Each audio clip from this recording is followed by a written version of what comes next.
Another interesting development, I just realized that the screws on these rollers when they're gold color are actually longer than when they're chrome. And this is so that it's going to be, yeah, it's the same length as the headstock is, the same depth. So yeah. Okay, so here's the chrome one with its screw, and there's the golden one, and yeah,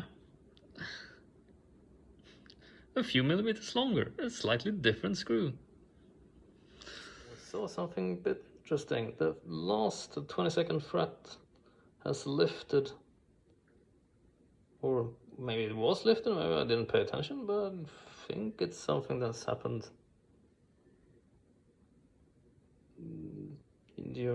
quite recently. So yeah, I think that fixed it. It's gonna be interesting to see if there are any more movements.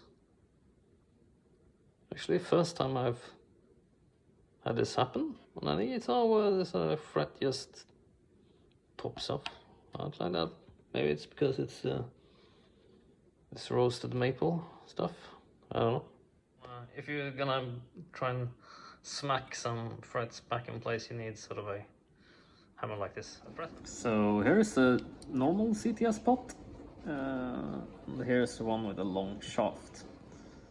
And here we can see that the long shaft one is long enough, so, but the normal one is not enough to get there, so we need to use a long shaft one.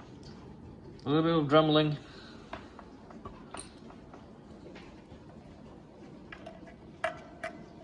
Now, pops in. Yay! Success. So an update, we have the second layer of shielding paint applied to the electronics cavity, and I have put this aluminum foil on the cover for the electronics cavity. So yeah,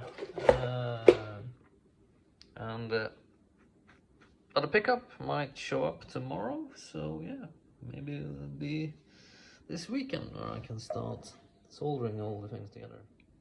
And now to the tricky bit of aligning these pickup rings correctly. Yeah, so this just happened. The screw broke off. Yep. Yeah, so that wasn't a lot of work. I had to drill around the screw, drill and drill and drill, and then I was able to get it to loosen, so I could use a pair of tweezers to get it out of there.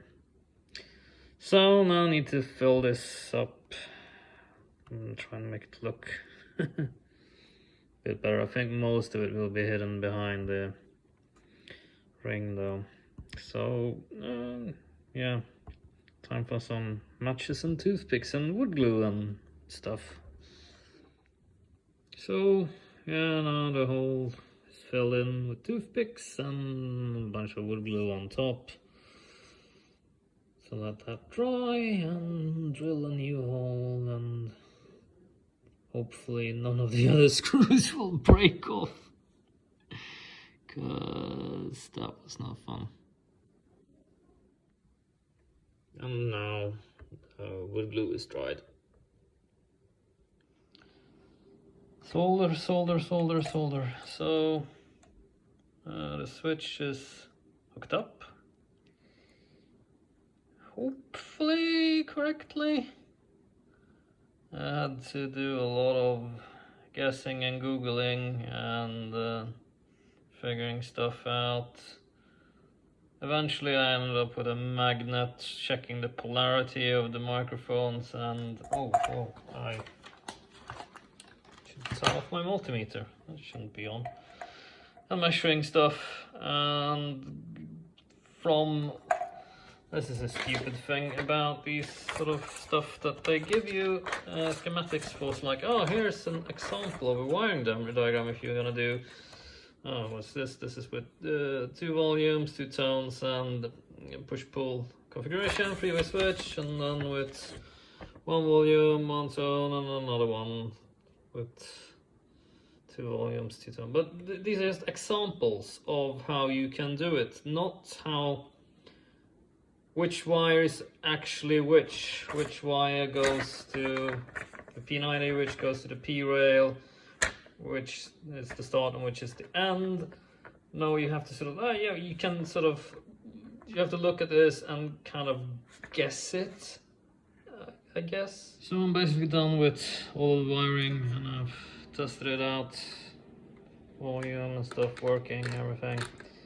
But I'm not really happy about this rotary switch. It's a shallower P style. It's supposed to be like a PRS, but PRS is no. This is not the same as a PRS switch. It's way too close between each position, and it's like doesn't. Not the same. So pretty much done now, but of course the input jack hole is a bit too tight for. So let's see now.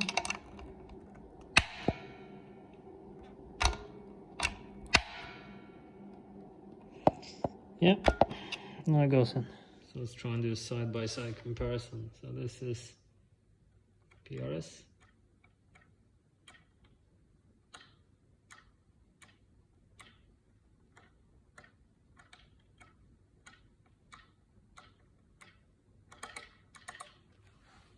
And this is the shallow.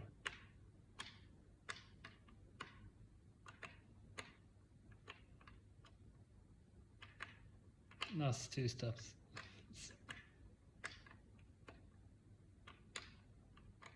It's really easy to go.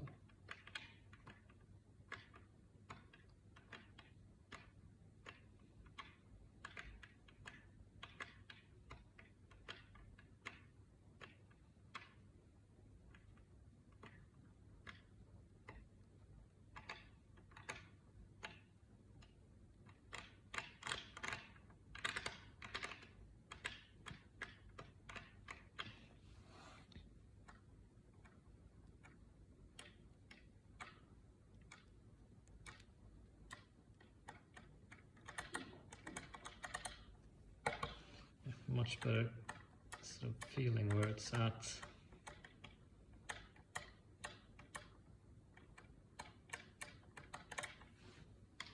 This is very hard to get. And also sort of can still get stuck.